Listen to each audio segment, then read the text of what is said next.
Bacaan firman kita hari ini terdapat pada Imamat pasal 22. Kudusnya kebaktian korban. Tuhan berfirman kepada Musa, "Katakanlah kepada Harun dan anak-anaknya, supaya mereka berlaku hati-hati terhadap persembahan-persembahan kudus yang dikuduskan orang Israel bagiku, agar jangan mereka melanggar kekudusan namaku yang kudus. Akulah Tuhan.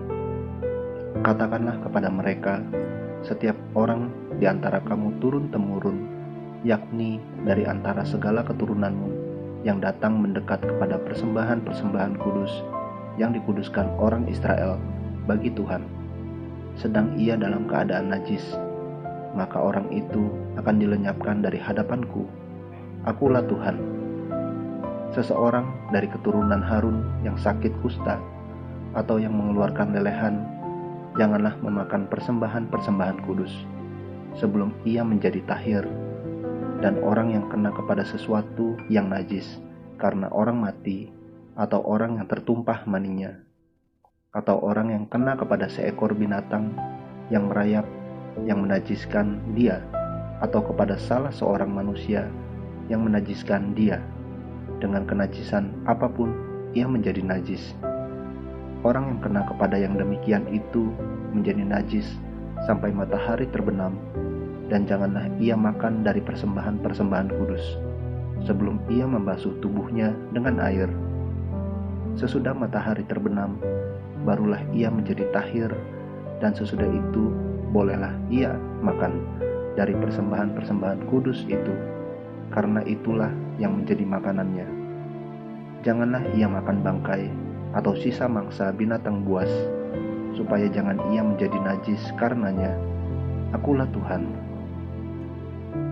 Dan mereka harus tetap berpegang pada kewajibannya terhadap aku, supaya dalam hal itu jangan mereka mendatangkan dosa kepada dirinya dan mati oleh karenanya, karena mereka telah melanggar kekudusan kewajiban itu.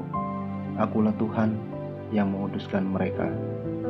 Setiap orang awam janganlah memakan persembahan kudus, demikian juga pendatang yang tinggal pada imam ataupun orang upahan.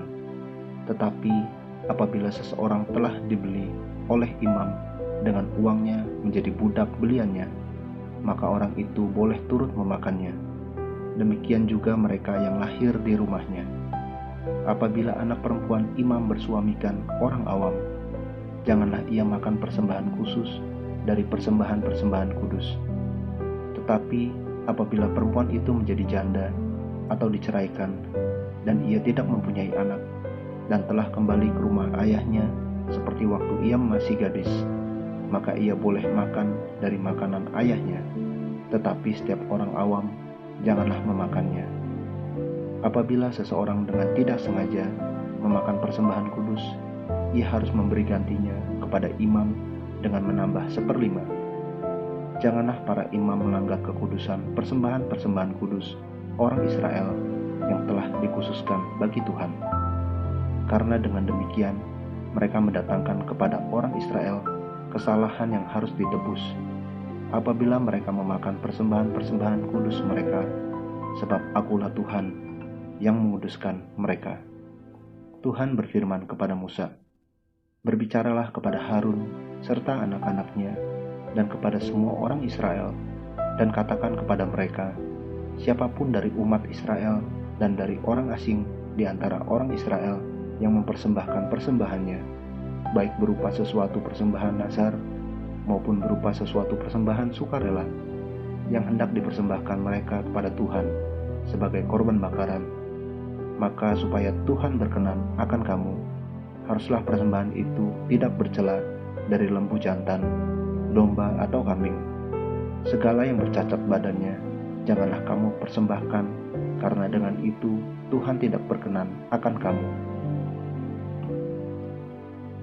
Juga apabila seseorang mempersembahkan kepada Tuhan korban keselamatan sebagai pembayar nasar khusus atau sebagai korban sukarela dari lembu atau kambing domba, maka korban itu haruslah yang tidak bercela, supaya Tuhan berkenan akan dia. Janganlah badannya bercacat sedikit pun. binatang yang buta atau yang patah tulang, yang luka atau yang berbisul, yang berkedal atau yang berkurap. Semuanya itu janganlah kamu persembahkan kepada Tuhan, dan binatang yang demikian janganlah kamu taruh sebagai korban api-apian bagi Tuhan ke atas mezbah. Tetapi seekor lembu atau domba yang terlalu panjang atau terlalu pendek anggotanya, bolehlah kau persembahkan sebagai korban sukarela, tetapi sebagai korban dasar, Tuhan tidak akan berkenan akan binatang itu.